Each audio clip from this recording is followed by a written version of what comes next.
What's up, Coconut Poknut, and welcome back for another ganap na naman ang ating buhay dito sa Texas.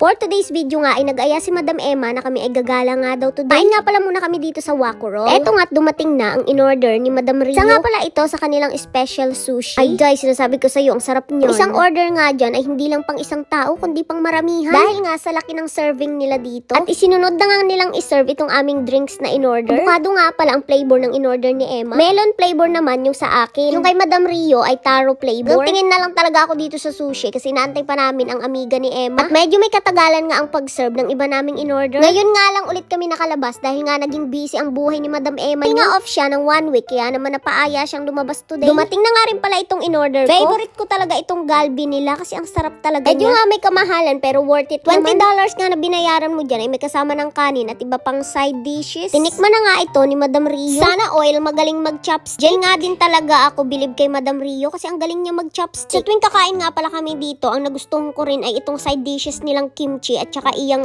bean sprout. Dumating na nga rin pala itong in-order naman ni Emma na soup. Alam niyo, sobrang sarap ng kanilang seafood soup na yan dito. Sa tuwing kakain nga pala kami dito, hindi nakakalimutang mag-order ni Emma ng ganyan. Dahil kaming tatlo ay sarap na sarap nga dyan. So anyway, by the way, highway, dumating na nga pala ito si Ganda, nakatrabaho ni Emma. At naging kaibigan na nga din pala niya yan. First time niya nga kumain dito sa Wakurol, kaya naman pinatry namin siya nitong mga pagkain na in-order namin. May nagustuhan nga pala siya dyan, pero mayroon hindi rin. At go na go nga din siyang sumali sa aking video. Siyempre, dahil nga Englishera siya, kaya mapapalaban tayo sa English daw eh.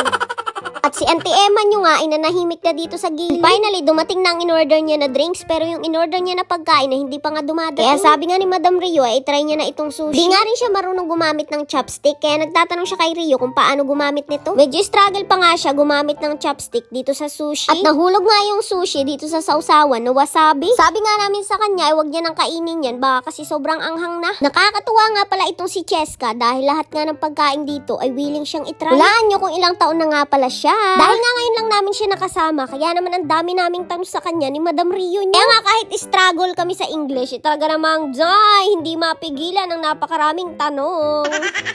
Wala lang, curious lang talaga kami sa kanya. Kaya nga pati love life niya ay tinanong na rin namin, o diba, chismosang tunay yarn.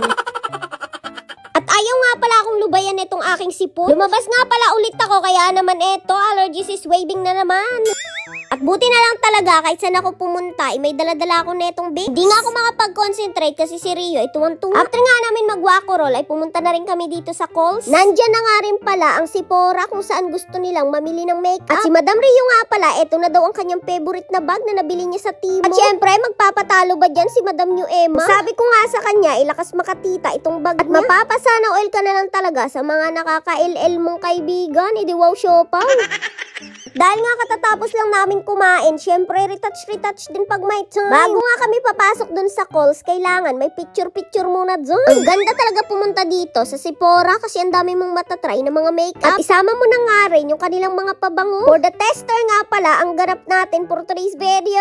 Di wow, shopper. Iniwan ko nga pala muna dito si Madam Rio dahil ako'y pupunta muna at maghahanap ng damit para kay David. At pagbalik ko nga dito kung saan sila Madam Rio, wala pa din siyang nabibili kahit isang makeup. Makalipas ang ilang oras at finally nakabili na rin siya ng isang lipstick.